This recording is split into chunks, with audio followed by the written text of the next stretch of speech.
What is your relationship with time? Are you wired and tired, stressed and overwhelmed, busy and going nowhere?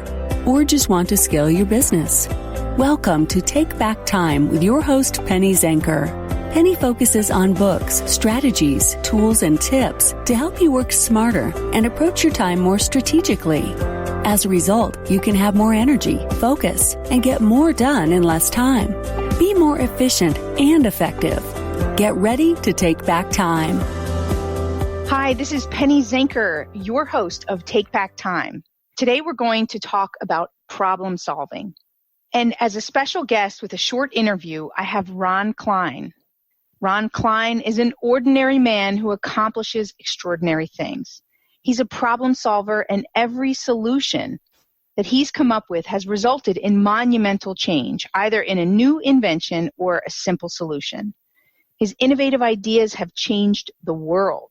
He is the inventor of the magnetic strip on the credit card validity checking system, and the developer of the computerized system for real estate, which is the MLS. That's the multi-listing service, which millions of people use around the world. He's also developed voice response for banking industry and bond quotation and trade information for the New York Stock Exchange. So this man is an innovator, is creative, and most importantly, he's a problem solver. Ron's latest patent is for a device that enables a visually impaired person the ability to identify an item when in physical range of the item. It utilizes a special smartphone and a special coded adhesive labels. So he is really solving various different problems, and I wanted to bring him for a short interview so that you could hear what and how an innovator of this type solves problems. So without further ado, here's a short interview that I did with Ron Klein. So with this premiere of Take Back Time, the new podcast that I'm doing, I'm meeting some amazing people. Ron Klein. I can't even talk about all the accomplishments that this guy has achieved and the inventions that he's done. Such a strategic thinker, such a, an incredible person as well. I've really enjoyed getting to know you over the last, couple minutes that we've had a chance to chat. So, Ron, I wouldn't do you justice in talking about some of the things that you have invented. I'd love you just to introduce yourself here and tell us what has meant the most to you in those accomplishments. The ability to solve problems and provide benefits for people and give back. The thing that's so exciting is I'm not empty yet, and I can still contribute. So that's what's important to me. Young man, it's all up here, right? It's all up here. Our age is all up there. So what are some of those problems that you have solved? So some people might not be familiar with your work. A couple of simple things. I invented the magnetic strip on the credit card, MLS for real estate, voice response for the banking industry when you get your account information back in voice. I automated the New York Stock Exchange, provided program trading, developed the bond quotation and trading system for corporate listed bonds, the treasury system. Just the list goes on and on, right? Right. So what sparks some of these ideas? Like, is it a problem you're personally having that you go to solve, or does somebody come to you and say, Ron, I have this problem? I'm so glad you asked that. I never classified myself as an inventor. I say I'm an innovator. Because inventors sit there like this in the think tank. What am I going to invent today? I don't do that. I look at things as to if someone comes to me with a problem or a challenge, I identify that challenge. I simplify everything tremendously. And I identify what's the given that I'm working with and what is the solution we're looking for. And I don't get caught up in the minutia, the journey in between. Those things we solve along the way. Because I say to be an innovator, you have to be, here's my fingers, smart, daring, and different. And when I say smart, I don't mean a PhD from Harvard. I mean, be aware. You learn something new every day. Pay attention. There's an offer from everybody that can teach you something new. And to be daring, don't be afraid to make mistakes. If you're not making mistakes, you're not learning anything. Not learning, right. So if you painted it the wrong color the first time, paint it a different color.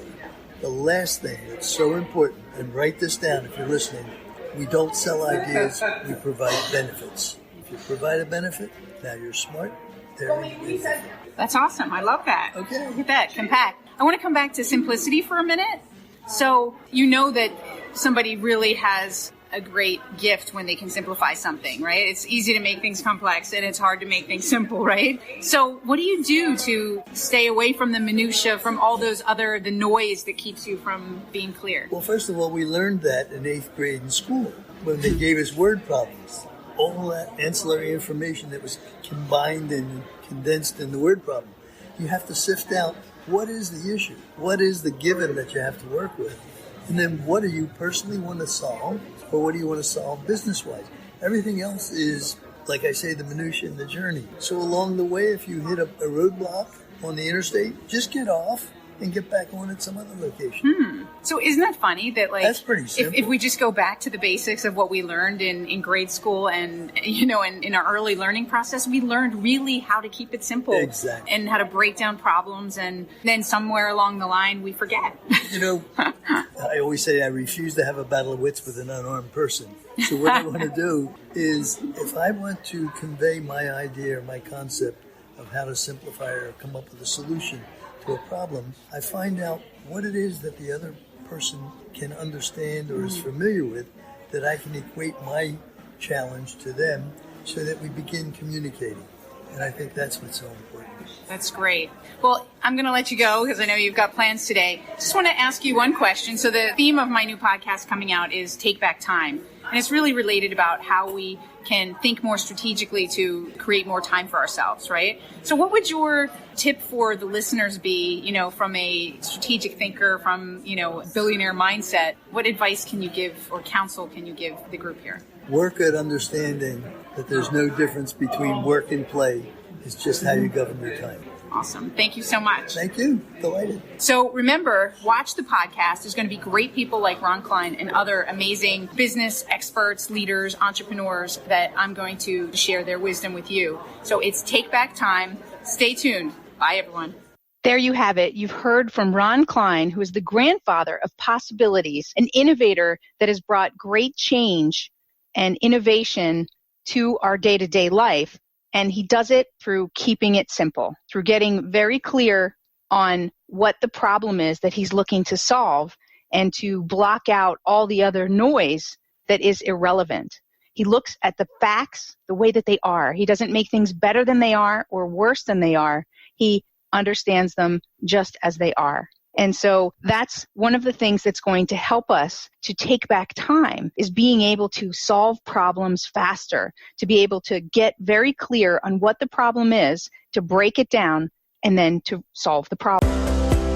Distractions are the enemy of productivity.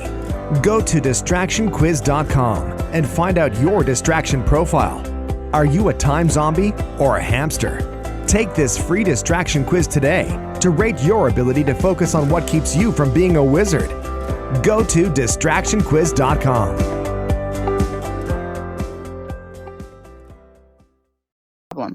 I want to just add a few things to what Ron said to get really clear of how you too can simplify things and use techniques to take back time regarding faster problem solving. So the first thing might sound counterproductive, but you need to make more time for defining the problem. So as I said, that may sound counterproductive, but the fact is it's not, because many people define the problem either too high, the problem is unsolvable because it's not specific enough, or they're working with others and they don't have a common, clear definition of what the problem is. Each of the different people who are working on the project have a slightly different understanding of what the problem really is. So you want to get really clear on defining the problem. And just to reinforce this fact, Einstein has a quote and he said, if I had an hour to save the world, I would spend 55 minutes defining the problem and only 5 minutes finding the solution. So here's one of the great thinkers, along with Ron Klein, who have said that defining the problem is absolutely key. So that's the first thing, is to make sure you're defining the problem in the right way. And then, of course, you have to challenge assumptions that come along with what your initial solutions are that you're thinking about. Like, challenge your assumptions around the problem. That's going to help you, A, get even more specific about the problem, and it's going to help you to eliminate some blocks that you might have because of assumptions that you've made that are not relevant, that are more noise that keep you from getting to the solution that you want. And I want to give you a business example that'll help you to take a look at that. And that would be, I was working with an organization where they're a flight school, and they were looking to get more people into their flight school. And what happened was, when I came into the picture, is they had just hired a company to do their search engine optimization, which was to bring in more traffic to their website, because their assumption of the problem is that they needed more traffic. And, that in itself might be fine, right? That is a strategy to get more sales. But when we really looked at the big picture, right, and understanding where their business was, all the facts of where their business was, and we looked at the website itself and who it was targeting and how it was targeting the group, they actually were not using the right language, the right pictures, and they were doing nothing to capture any of the people that were actually coming to the website. So therefore, spending money on generating traffic for the website is a great strategy when that is the current problem. But that wasn't the current problem, because they weren't going to be able to capture anybody who came to the website, and they are not attracting the people that they were doing the search engine optimization for, were not being spoken to on the site as it was. So they were a step ahead of themselves. So they didn't define the problem in the right way for where they were at that time. So basically, they were throwing money away. So what we needed to do was to go back in and really define what the problem was. So we understand that the goal was to make more sales. That was the goal, right? They had a very specific goal of how many new people they wanted to be registering for flight courses and training in every single month. So that's great. Then we need to look at who is it that they're targeting, right? So that's another thing. Are we targeting the right people? So that was the problem with where they were at that point in time, was they were not targeting the right people for this training. So their website needed to be completely updated and also have a place to capture information that when they drove people to the site, that they'd be able to immediately capture information for those who were ready to take the next step. And so that was the problem at that particular time. And so that's why it's so important to define with where you are now, understanding clearly where you are now.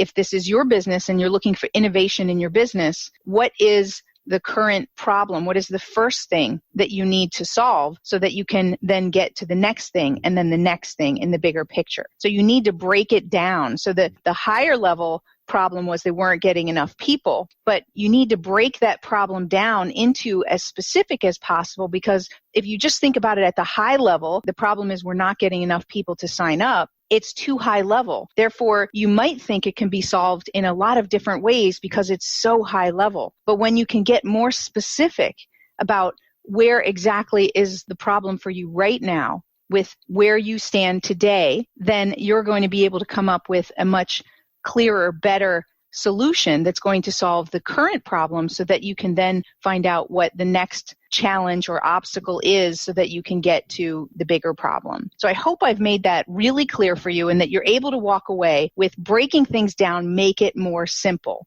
right? And Ron talked about it's about simplifying, it's about removing the noise, and the way that you do that is that you break that problem down and you spend time really understanding the problem. As Einstein said, you take probably more time than you think you need to in making sure that you've defined the right problem, because the solution comes quite easily and quickly when you've defined the problem in the right way. And you're going to be challenging it, and then you're going to make a decision, and you're going to move forward. So in that whole process, that's going to make you more efficient and effective. So it may take a little bit more time up front, but it's going to save you time on the back end, because you are going to be coming up with better solutions, and they're going to be implemented faster, and they're going to be getting you the results that you want, rather than coming up with a solution like that flight company did that they spent a lot of money and then it wasn't the right thing for that particular time in their business. So this can be applied in any area of your life. This can be applied according to weight loss, if that's where you're looking to be more effective in your problem solving and identifying that the problem is in your nutrition, right? Or finding out specifically where the area is that you need to solve that problem. So thanks for being here. And now the choice is yours, what you do next with this information. It's not just about understanding and hearing it. It's about putting it into practice in your life. Where can you simplify, block out the noise, and get clearer on what the challenges are that you face in specifics so that you can solve those problems? Join us again next time when we're going to bring other great interviews, we're going to bring other great tips, and we're going to help you to take back time. This is Penny Zanker. We'll see you next week. Thank you for listening. Today's topic is another opportunity for you to put the knowledge you learned into practice. Tune in again next week for more strategies that will help you have more energy and focus to get more done in less time, so you can continue to take back time.